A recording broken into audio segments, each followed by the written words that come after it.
কড়াটাতে আমি পুর করেছি, এই কড়াটা আর ধুবো না, এর মধ্যেই আমি জল দিয়ে দিচ্ছি। এই দেখুন এই বাটির 1 বাটি জল দিলাম, এই দেখুন এই বাটির 1/2 বাটি জল দিলাম। এই দেখুন বন্ধুরা পরিমাণ মতন লবণ দিয়ে দিলাম।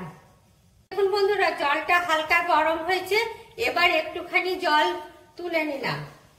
এই তোলা গরম জলটার মধ্যে 2 চামচ এই দেখুন গুঁড়ি দিয়ে দিলাম, দিয়ে এটাকে একটু ঘেটে নেব।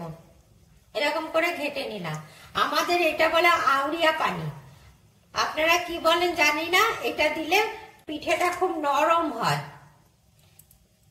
দিয়ে এটা এই দেখুন এর মধ্যে দিয়ে দিলাম। বন্ধুরা জলটা ফুটে গেছে, এবার এর মধ্যে আমি এই দেখুন গুঁড়িটা ঢেলে দিচ্ছি। দেখেছেন কি সুন্দর বন্ধুরা আঁথালটা হচ্ছে।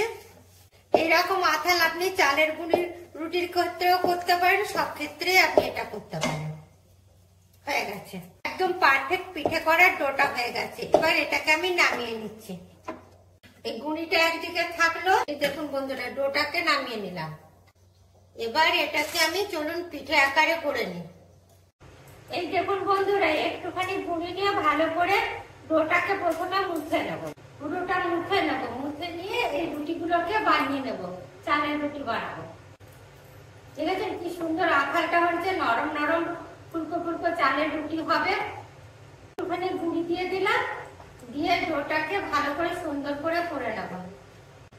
এই একই ডো দিয়ে আপনি যে কোনো পিঠা করতে পারেন, খেতে খুব সুন্দর হবে। আপনি দুধে সিদ্ধ করতে পারেন, তারপরে ফুল পিঠা করতে পারেন। আমরা সব পিঠাই এইভাবে চালের গুঁড়িটাকে করে নিই।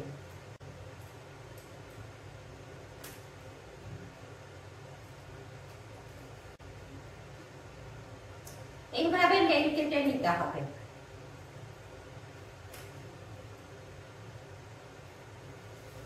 ঠিক আছে,